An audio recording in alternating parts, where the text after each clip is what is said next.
Raka Buming Raka. Untuk itu kami persilahkan panelis Ibu Henry Saparini untuk mengambil subtema. Silakan Ibu. Dan silakan diperlihatkan kepada calon wakil presiden dan juga ke moderator.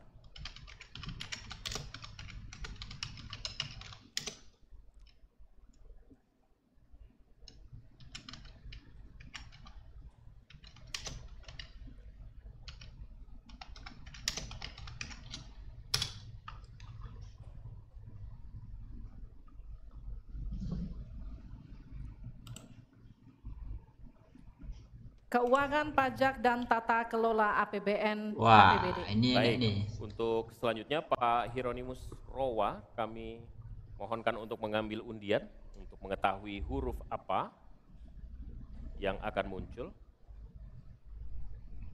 B. B, ya. Baik, terima kasih. Kita akan ambil dan buka amplop pertanyaan sesuai dengan undian dan silakan, amplopnya masih tersegel. Kami ingatkan kembali, mohon disimak baik-baik karena kami hanya akan membacakan pertanyaan satu kali. Pertanyaan untuk calon wakil presiden nomor urut 2, Bapak Gibran Raka Buming Raka. Untuk subtema keuangan, pajak, pengelolaan APBN dan APBD. Hanya sepertiga APBN yang dapat digunakan untuk membiayai pembangunan. Padahal janji kerja program paslon memerlukan biaya tinggi. Pertanyaannya, mana yang menjadi pilihan prioritas anggaran? Pembangunan infrastruktur fisik atau pembangunan kualitas SDM dan ekonomi rakyat? Waktu Bapak untuk menjawab 2 menit, kita mulai ketika Bapak mulai berbicara. Baik, terima kasih. Tidak semuanya harus menggunakan APBN. Contoh IKN. Banyak yang gagal paham. Tidak 100% pembangunan IKN itu menggunakan APBN. Yang digunakan hanya 20%. Sisanya adalah investasi dari swasta dan investasi dari luar negeri. Ini yang banyak yang gagal paham. Lalu kita mengacu ke pertanyaan, infrastruktur fisik atau SDM, dua-duanya penting. Dan dua-duanya harus dijalankan secara paralel. Karena sekali lagi, untuk menuju Indonesia emas dibutuhkan generasi emas. Kita butuh future talents yang menguasai future skills. Untuk itu, di tingkat SMK misalnya, kita perlu alat-alat yang ada di SMK itu bisa memenuhi kebutuhan zaman, kebutuhan industri. Sehingga ketika anak SMK lulus, mereka benar-benar bisa siap kerja, siap menerima tantangan kerja. Lalu, untuk fisik, tidak selalu harus dari APBN, sekali lagi. Bisa kolaborasi, misalnya dengan swasta, dengan CSR. Jadi tidak semuanya harus dibebani oleh APBN.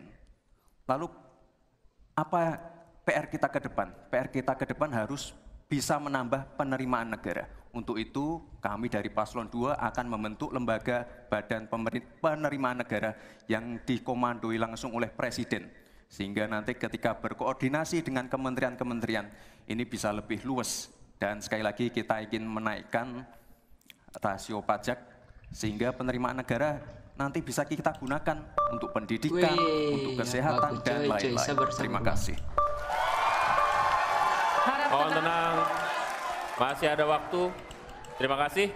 Saatnya menanggapi, Pak Mahfud, waktu Anda 1 menit dimulai dari Anda menyampaikannya. Mas Gibran, saya sangat tertarik tentang IKN dan itu bagus, harus kita laksanakan sebagai warisan dari Pak Jokowi.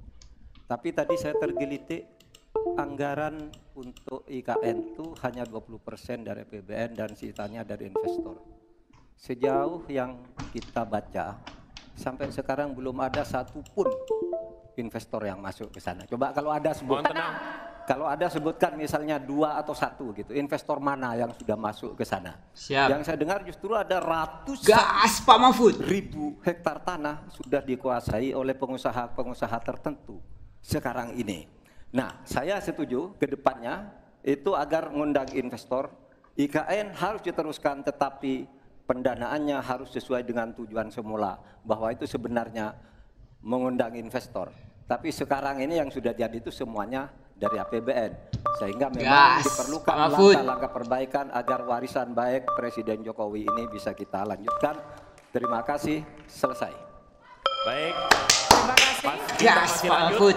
Masih lanjut, mohon tenang. Selanjutnya giliran calon wakil presiden nomor urut 1 Bapak Muhaimin Iskandar untuk memberikan tanggapan. Waktu Anda 1 menit. Pelan-pelan Kita Pak mulai Mahfud. ketika Anda mulai berbicara. Mohon tenang dulu. Iya. Saya baru tahu kalau boleh di sini juga. Supaya lebih dekat sama panelis. Bisa mulai. Jadi saya setuju bahwa yang paling penting bukan soal infrastruktur dulu atau SDM dulu. Yang paling penting dari ini adalah kemampuan membaca skala prioritas. Seluruh proyek-proyek besar yang ambisius, ini IKN sebagai salah satu contoh saja, itu kalau hanya mengandalkan APBN hampir 500 triliun. Padahal 1% saja dari 400 sekian triliun itu untuk bangun jalan seluruh Kalimantan beres. Membangun seluruh kota-kota di Kalimantan beres. Dan yang paling penting infrastruktur yang untuk SDM 3% aja dari seluruh anggaran IKN itu bisa membangun sekolah dengan baik di seluruh Kalimantan. Itu contoh kemampuan mengambil skala prioritas. Oleh karena itu skala prioritas sangat penting. Gas. Mohon tenang. Sekarang kita berikan kesempatan kepada Pak Gibran untuk menanggapi atas tanggapan yang sudah disampaikan. Silakan. Baik, saya izin menanggapi Gus Muhaimin dulu.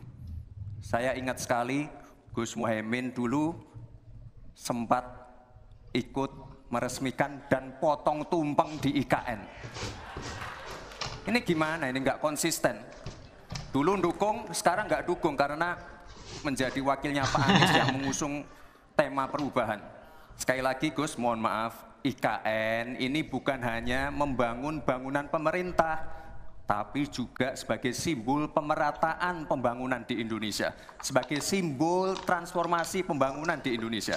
Dan untuk menanggapi Prof. Mahfud, Prof, mungkin nanti setelah pulang dari debat bisa di Google, sudah banyak yang masuk, hanya pada Agung Sedayu. Dan nanti akan tambah lagi mungkin setelah Pilpres, karena mereka akan pasti akan wait and see melihat stabilitas politik di Indonesia. Terima kasih, Prof. Gas. Baik.